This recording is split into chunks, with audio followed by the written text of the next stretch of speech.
banyak keluarga-keluarga santri yang kini berada di tempat-tempat strategis baik pemerintahan.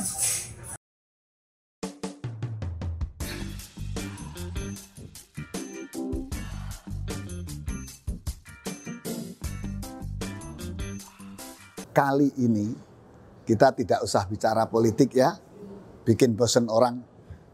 Tapi kita ngomong tentang santri. Kenapa harus santri? Karena minggu lalu itu kita sedang memperingati Hari Nasional Santri. Cuman meskipun kemudian berkali-kali sudah kita peringati Hari Nasional Santri, ternyata masih banyak yang salah paham tentang santri ini. Loh, kok salah paham? Iya, karena ada kelompok-kelompok masyarakat dan bahkan juga kelompok-kelompok strategis yang memahami santri ini seperti santri zaman dulu. Misalnya anak-anak yang bersarungan, yang berkopiah, yang kumuh, yang hidup di pedesaan.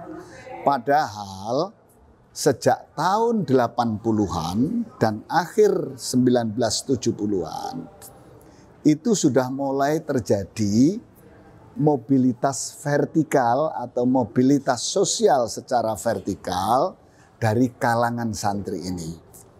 Kenapa kok bisa terjadi demikian? Karena sejak tahun itulah, sejak dekade itulah banyak sekali anak-anak keluarga santri yang mendapatkan akses untuk sekolah di umum. Jadi tidak hanya mereka mendapatkan terpaan pendidikan pesantren, tidak hanya mendapatkan terpaan pendidikan-pendidikan agama, apalagi yang klasik seperti kitab-kitab kuning itu, tapi juga mereka punya kesempatan untuk mengenyam pendidikan umum. Bahkan dari hasil mobilitas sosial secara vertikal ini, kini makin banyak profesor dari kalangan santri, banyak guru besar dari kalangan dunia pesantren, banyak kalangan profesional yang juga pinter baca kitab kuning, yang fasih di dalam membicarakan dunia-dunia kepesantrenan. Banyak sekali kemudian baik itu di keuangan, di jurnalistik, di media, di kedokteran, kemudian di bursa saham maupun di telekomunikasi atau IT, sekarang makin banyak kalangan profesional yang berbasis keluarga santri ini. Nah, memang sejak terjadi reformasi politik 99, kalangan santri yang sudah memiliki akses perguruan tinggi umum ini juga mendapatkan akses baru di dalam jagat politik.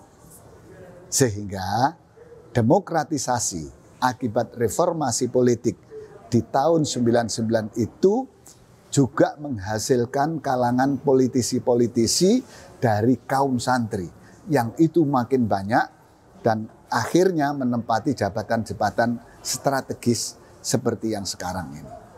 Jadi, kalau kemudian banyak orang-orang pesantren, banyak keluarga-keluarga santri yang kini berada di tempat-tempat strategis baik pemerintahan, di lingkungan profesional, itu bukan semata-mata karena hadiah dari negara untuk kelompok yang memang berjasa kepada kemerdekaan Republik Indonesia ini, tapi juga karena mobilitas vertikal yang diperoleh dari akses pendidikannya. Karena itu Cak Nur alias Dr. Nurhalis Majid, seorang cendekiawan yang sangat terkenal di tahun 80-an, pernah memprediksikan bahwa kelak kalangan pesantren ini atau santri-santri itu akan mewarnai jagat percaturan baik politik, keilmuan, dan profesionalitas di Indonesia. Nah, cuman itu tadi, mereka masih sering dilihat juga sebagai kelompok tradisional yang kemudian tidak paham tentang dunia yang berkembang secara cepat ini. Itu salah.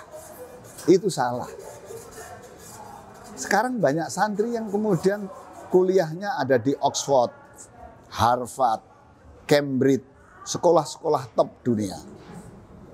Belum lagi kemudian yang di perguruan-perguruan tinggi. Indikatornya sederhana aja.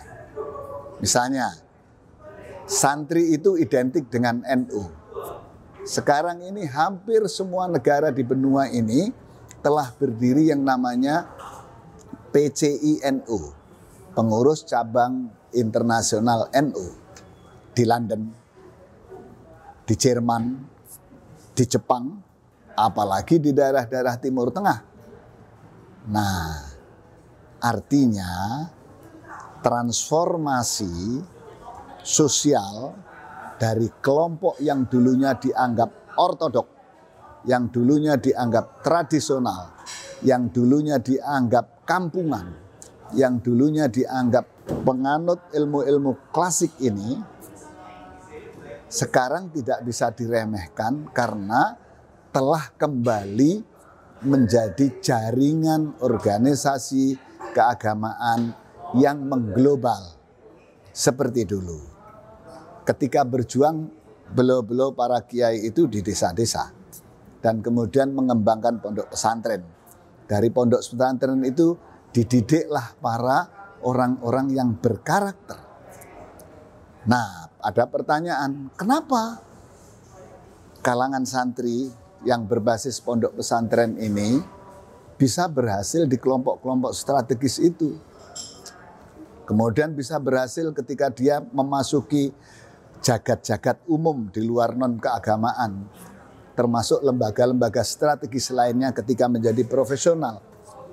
Karena di pondok pesantren yang tidak dipandang banyak orang itu, disitulah dididik para santri-santri yang punya confidential, punya rasa percaya diri yang tinggi. Padahal kunci sukses seseorang itu karena percaya diri. Bukan dari mana dia kuliahnya, bukan lulusan mana, bukan dia keturunan siapa. Tapi rasa percaya diri itulah dan kerja keras itu yang menjadikan orang menjadi sukses. Pesantren mendidik keduanya. Dengan dasar-dasar keagamaan yang diajarkan oleh para kiai, itu membentuk karakter orang yang percaya diri. Bahwa segala sesuatu yang di dunia ini tidak ada yang lebih tinggi kecuali yang dipujanya, kecuali yang berkuasa, kecuali yang kita tuhankan. Nah, rasa percaya diri ini kemudian diikuti dengan tradisi di pesantren yang mandiri, tidak tergantung kepada orang lain. Kalaupun tergantung itu ketakdiman kepada kiainya, rasa hormat kepada kiainya, ikatan batin kepada kiainya, dan merasa perlu mendapatkan berkah dari kiainya, yang itu kemudian membentuk karakter percaya diri dan mandiri, termasuk karakter untuk kerja keras. Nah, karena itu jangan kaget kalau kemudian ada santri-santri yang kemudian di pendidikan umum dia lebih sukses dari yang lainnya. Kalau kemudian ada santri-santri sekarang tidak lagi mewarnai Universitas Al-Azhar di Kairo, kemudian di Yaman, atau universitas-universitas keagamaan di Timur Tengah, tapi juga ikut mewarnai percaturan keilmuan, percaturan profesionalitas di dunia, di era yang semakin mengglobal ini. Jadi jangan disalahpahami santri. Kalau kemudian tidak ingin makin tertinggal jauh oleh kelompok santri generasi baru ini. Meski telat, selamat Hari Santri. Ngopi ini bersama Arif Afandi dari Black Canyon Ahmad Yani.